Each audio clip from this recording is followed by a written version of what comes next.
In 1947, Karachi was not the giant city we see today. It was a smaller, calmer port town. The British had built it up. It had stone buildings and wide, clean streets. It was the capital of the new country, Pakistan. This was a moment of great change. People were hopeful. The city was a symbol of a new future. It was a place where a new nation would begin its journey. The air was filled with a sense of possibility.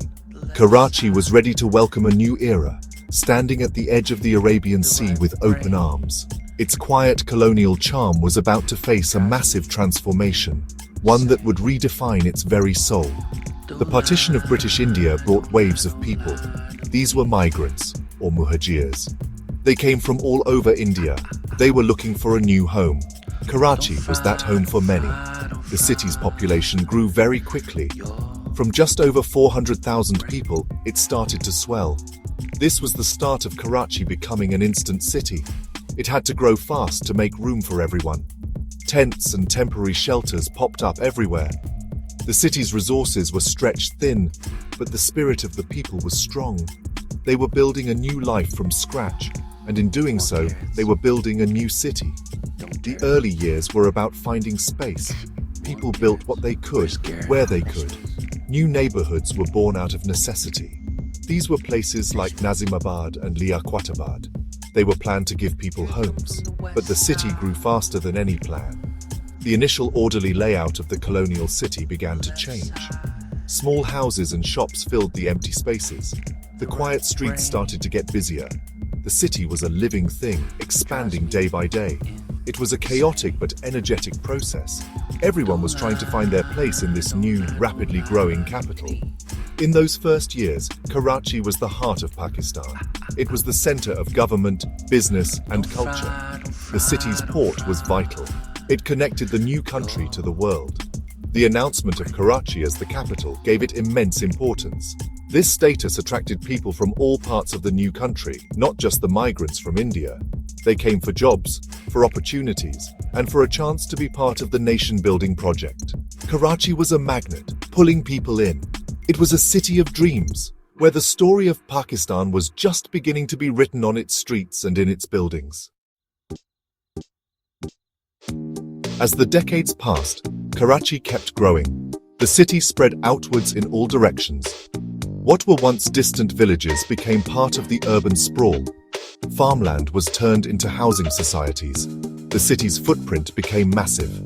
This growth was often unplanned. It was driven by the constant arrival of new people. They came from rural areas of Pakistan, seeking work and a better life. Karachi became a city of millions, a true mega-city. Its skyline began to change, with taller buildings rising above the older structures. The once small port town was now a vast and complex metropolis, a concrete jungle by the sea. The roads of Karachi tell a story of this growth. In the early days, there were trams and wide open avenues. As the population boomed, so did the number of cars, buses, and rickshaws. The roads became crowded. To manage the traffic, new flyovers and underpasses were built. The famous Ma Jinnah Road, once a grand boulevard, became a symbol of the city's constant motion and congestion. The old leisurely pace of life was gone. It was replaced by the rush of a city that never sleeps. Getting from one part of Karachi to another became a daily challenge for its residents. Neighborhoods also transformed. The old city center, with its historic markets like Sadar, remained busy, but new commercial and residential areas emerged. Places like Clifton and Defense Housing Authority became popular with the wealthy.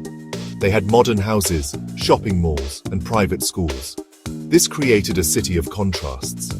You could see immense wealth right next to extreme poverty. The informal settlements, or Kachi Abadis, also grew. These areas housed millions of people but often lacked basic services like clean water and electricity. The city was a patchwork of different worlds existing side by side. The change was not just in size, but in character. The shift of the capital to Islamabad in the 1960s changed Karachi's role. It was no longer the political center, but it remained the economic engine of Pakistan. Its ports handled most of the country's trade. Industries grew, from textiles to banking. This economic power kept drawing people in. the city became a place of relentless energy and competition. It was a place where fortunes could be made, but also a place where many struggled to survive. The city's identity was forged in this constant churn of people and commerce. Karachi is a city of many cultures. It is a melting pot. People from every part of Pakistan live here. You can hear different languages on the streets: Urdu, Sindhi, Punjabi, Pashto, and Balochi. Each group brought its own traditions, food, and music. This diversity makes the city vibrant. Festivals from all cultures are celebrated. This mix is Karachi's greatest strength. It creates a rich and dynamic urban life. The city is a microcosm of the entire country, a place where different identities meet and mingle. This cultural fusion is what gives Karachi its unique and resilient spirit. However, this rapid growth and diversity brought huge challenges. The city's infrastructure could not keep up. There were shortages of water, electricity, and housing. Public services like sanitation and public transport were overwhelmed. For many residents, daily life became a struggle. The pressure on resources created tension. The city, once known for its tolerance, faced periods of political and ethnic violence. These conflicts left deep scars on the community. The dream of a peaceful, prosperous city was often tested by the harsh realities of managing such a massive and complex population. The physical environment also suffered. Pollution became a major problem. The air quality declined due to traffic and industrial emissions. The rivers that ran through the city, the Liari and Malia, became heavily polluted. Garbage disposal was another critical issue, with waste piling up in many neighborhoods. The city's natural coastline and mangrove forests were threatened by unchecked development. These environmental challenges affected the health and quality of life for everyone. The concrete jungle was expanding, but the green spaces were shrinking, creating an imbalance that the city still struggles with today.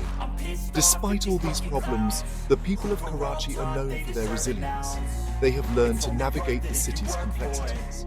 They find ways to solve problems when official systems fail. This is the spirit of Karachi. It is a city of survivors and entrepreneurs. People create their own opportunities. They build communities and support them. This resilience is visible everywhere.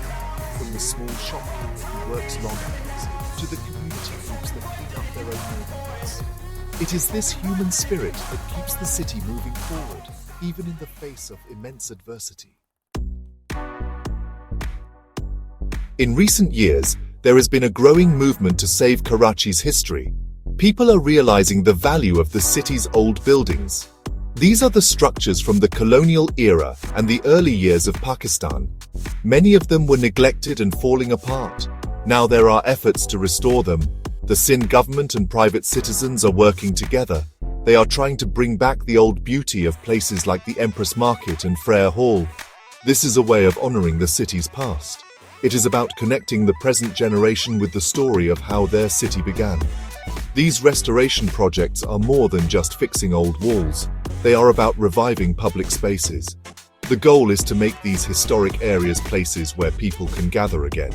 For example, the area around Empress Market was cleared of encroachments. This opened up the view of the magnificent old building. Community events, art festivals, and markets are now held in these restored spaces. This brings life back to the heart of the old city. It shows that heritage is not just for museums. It can be a living, breathing part of the city's daily life. It helps people feel a sense of pride and ownership of their city. Looking to the future, as we stand in 2025, Karachi faces a choice. It can continue to grow in a chaotic way, or it can plan for a more sustainable future. The hope is for a city that balances new development with the preservation of its heritage. This means building better infrastructure and providing services for all its citizens. It also means protecting its historic neighborhoods and green spaces. The city needs thoughtful urban planning. It needs to grow in a way that is inclusive and environmentally friendly. This is the great challenge for the years ahead. The future of Karachi depends on its people. The same resilience that has helped them survive can also help them build a better city. There is hope that Karachi can become a model for other megacities, a place that celebrates its cultural diversity, protects its history, and provides a good quality of life for its residents. The journey from 1947 to 2025 has been long and difficult, but the story is not over. The spirit of Karachi is strong. With care and effort, the city can continue to be a place of dreams, a vibrant metropolis that honors its past while building a brighter future.